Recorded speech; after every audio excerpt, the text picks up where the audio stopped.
I think with the journey that we've been on, obviously, when we implemented Read Write Ink standards soon rose, and we saw that we had the whole school consistent approach to it.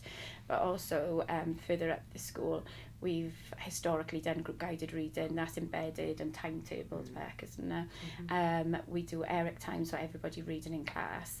And throughout the journey that we've been on, reading has always been high profile in the school. That's always been role modelled by staff, and it's always been led by SLT, so it's always been a high priority. It's regularly on our school development plan, so even though our standards had improved, we're always looking to maintain and improve them even further. And I suppose that's the journey that we've been on. And we have a Read Write Ink manager in role, so we have rigorous and robust procedures in place so that we monitor it, but we also monitor group guided reading.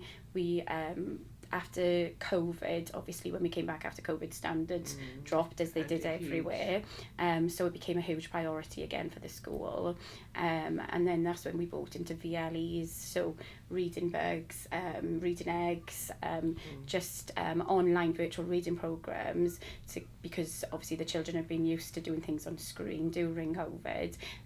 We continued there, so they kind of had a lot of variety of reading materials, physical and virtual, to maintain their interest, to capture their imagination. I think during COVID, parents got used to the virtual, the reading eggs and that side of thing, and the e-books through the Oxford Reading OWL. So we've continued with that. So we use that a lot for homework purposes, but also in class monitoring as well. Because with the reading eggs, we found that really good for comprehension. Reading Express in the Key Stage 2, and then reading eggs in foundation phase. And that's a great tool because you've got the data. It monitors the children's scores, and the children know the expectations that are set for that. If they know if they're below a certain percentage, they can't just click. And I think parents like that. Yeah.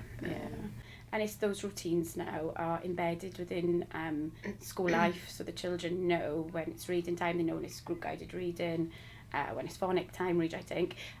So they are so well practiced and rehearsed, and they know when it's to do, And so it's consistent in each classroom. We've got the reading areas established in each classroom, and time at the end of each school day, the class novel, each class ends in a class novel, unless it's something news and topical, news round. But it's consistent in each classroom. Yeah, and that's what we wanted to establish. We've all in each classroom, we've got a class library, so the children can access that during continuous and enhanced provision, or during when we're teaching literacy, just to enhance and put high focus and regard on reading across the school. And in October we had a Eston inspection, and Eston commented on the reading provision across the school, but also the standards. They said about how quickly our younger learners picking up their phonics and have the confidence to try to sound and blend words. But also further up the school, they commented on our older learners who are accessing quite challenging texts, but doing it confidently with fluency and accuracy, and actually able to talk about the text in depth, which is something we're really proud of. Yeah. We're still on that journey. We've still got a lot to do, It's still on our school development plan, and we've still, for the future, got things to put in place to continue to keep everything up to date. And maintain the progress.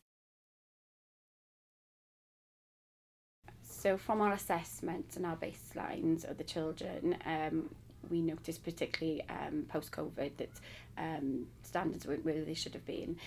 So we needed to readdress that. We needed to relaunch Read Write Ink. We needed to look at our groups of learners, because obviously when the children come back post-COVID, there'd have been such regression. So we had to... And the age gap, and children weren't reading as they were across Wales and across the country as a whole. Children weren't reading at the chronological age, so we needed to really revamp what we were doing in our provision. So we assessed the children, we saw where they were at, we had to regroup them, and then we saw a knock-on effect then, didn't we, up into year 3 and year 4, we had children who still needed to access that phonic programme because there were so many gaps in their learning and their phonic acquisition.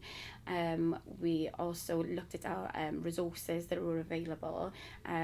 We used pupil voice a lot, so we wanted the children to tell us what text they were interested in, their hobbies, so that we could maybe purchase more resources to capture their imagination and to really, you know, throughout our literacy planning, and use texts that were pertinent to the children could relate to, and modern as well, modern and classics. So that kind of influenced our planning, but also things like National Literacy Days, World Book Day, National Poetry Day, Roald Dahl Day, to get the children really enthused and motivated about reading, and to develop that love and passion for reading and ignite that again. And links to the local library as well, trying to get them back into, you know, using the library as a resource. So visits to the library, getting children to join the library so that they could, you know, go with the family to borrow books, to just, you know, enthuse that love of books and that love of reading, really, wasn't it? Yeah, and also we've also utilised people in the community to enhance our planning as well. So if we've got any local authors, we've invited them in, any illustrators, we've done the same, just to really make that connection with the pupils and reading.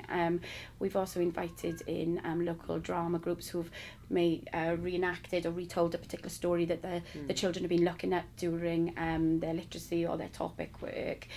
So to really give that holistic approach to reading, not just sat down with a reading book, really looking at our planning and scrutinising it, so that we are really embedding it and offering them a wealth of kind of resources and experiences to develop that level of learning, and that came from the very beginning, where we had to plan that. So the children access reading eggs virtually and complete comprehensions. So we get we can track them on that programme, and then we get information and data from that on a termly basis. So we've got our teaching assessment within group guided reading, and we put them in then into specific groupings depending on, you know, the data that's been sent back to us, and the ability levels of the child, obviously, and the same with home readers. So further down the school, with the home children sending home a home reading book, the teachers are tracking that, see what books are being read back, isn't it? And getting the information whether the children need to be benchmarked, because we benchmark the children half-termly, to see where they're at. All staff, teaching assistants as well, are trained in the benchmarking, so that we can ensure it's a regular half-termly. And its quality is assured, because every member of staff is trained in it. And with the Read Write Take manager, she does it herself, so it's a consistent approach. If she's ever away, there's somebody else that's been trained, so they can backfill that. But we have got that rigorous, robust approach to tracking and, you know, getting the assessment information back from the strategies we use.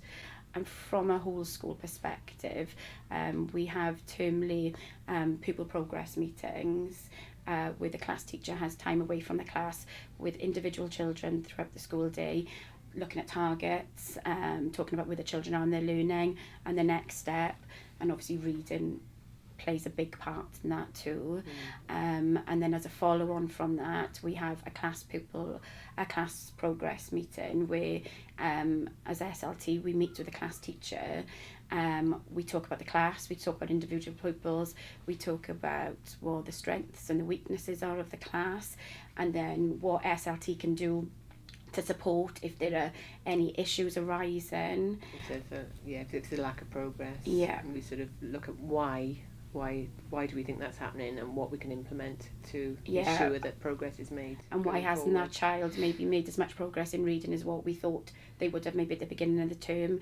So we look at what are their barriers to learning, is there anything that we can do to alleviate those barriers, but also looking then at our interventions. So that's a knock-on effect straight away, our interventions, where we say, well, maybe this child needs to go on a short sharp intervention programme, maybe they need extra one-to-one.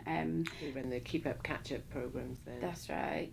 And then extra one-to-one read writing sessions, and all those conversations come from our pupil progress meetings and our class progress meetings. Yeah. And we collate all that and then make informed judgments as an SLT and as a literacy lead as to where the children, what groups the children need to go in, and if we need to purchase extra resources maybe to complement or to further support the children on their learning journey. Beck actually comes in into classes during group guided reading time or literacy lessons, and you know, it's in that supportive role where Beck will have a professional discussion with the member of staff or the teaching assistant within that class to talk about the picture within the class and with whether it's reading or any other kind of strategy. Strategies. And Beck will observe, join in, do some team teach, give some tips, and that's staff have come back and said that's vital. That gives them the confidence and also the support they need if there's an area within that cohort that they might need extra support with, particularly with reading,